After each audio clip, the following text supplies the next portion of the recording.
కీలకమైనటువంటి ఏదైతే social media పోస్టులకు సంబంధించినటువంటి అంశం ఇక్కడ కీలకమైంది.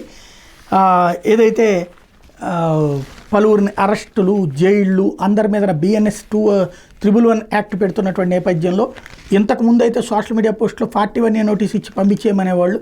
ఇప్పుడు ఎలా చేస్తున్నారన్నటువంటి సందర్భంలో అప్పట్లో IT యాక్ట్ని కొట్టేశారు. కానీ తర్వాత BNS యాక్ట్లో అయితే అది 7 ఏళ్ల పైన శిక్ష పడేటటువంటి చట్టం కాబట్టి అది కూడా ఆర్గనైజ్డ్ క్రైమ్ కిందకు వస్తుంది కాబట్టి దాని ప్రకారం కేసులు పెడుతున్నామని ప్రభుత్వం చెప్తున్నటువంటి వేళ హైకోర్టులో ఇట్లాంటి పిటిషన్స్ మీద విచారణ జరిగింది. సోషల్ మీడియా పోస్టులను వ్యవస్థీకృత నేరంగా పరిగణిస్తూ భారతీయ న్యాయ సంహిత సెక్షన్ 311 కింద పోలీసులు పెడుతున్న కేసులో నిందితులకి మ్యాజిస్ట్రేట్ కోర్టులు యాంత్రికంగా రిమాండ్ విధిస్తున్నారని హైకోర్టు ఆక్షేపించింది.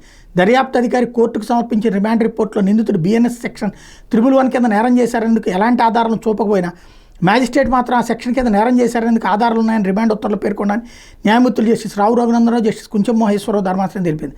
మ్యాజిస్ట్రేట్ మెదడు ఉపయోగించకుండా లోపభూయిష్టంగా ఉత్తర్వులు ఇస్తున్నారని తేల్చి చెప్పింది.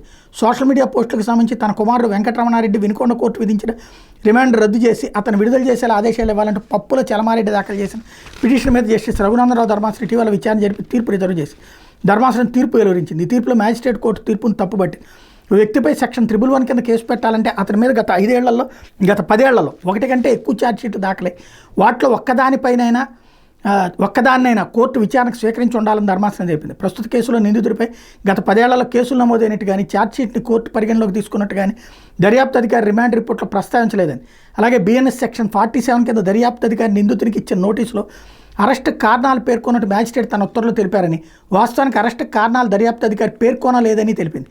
అయినప్పటికీ దర్యాప్తు అధికారి సమర్పించిన రిమాండ్ రిపోర్టుపై మ్యాజిస్ట్రేట్ సంతృప్తి వ్యక్తం చేశారంది. మ్యాజిస్ట్రేట్ యాంత్రికంగా వ్యవహరించడమే కాక కనీసం నోటీసులో పేర్కొన్న అరెస్టు కారణాలు నిందితునికి రాతపూర్వకంగా ఇచ్చారా లేదా అన్న విషయాన్ని కూడా పరిశీలించలేదని ఆక్షేపించింది.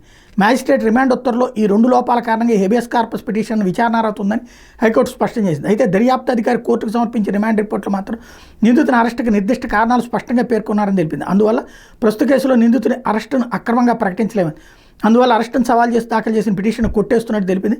పిటిషనర్ లేదా నిందితుడు వారికి చట్ట ప్రకారం ఉన్న ప్రత్యామ్నాయాలు ఉపయోగించుకోవాలని చెప్పింది.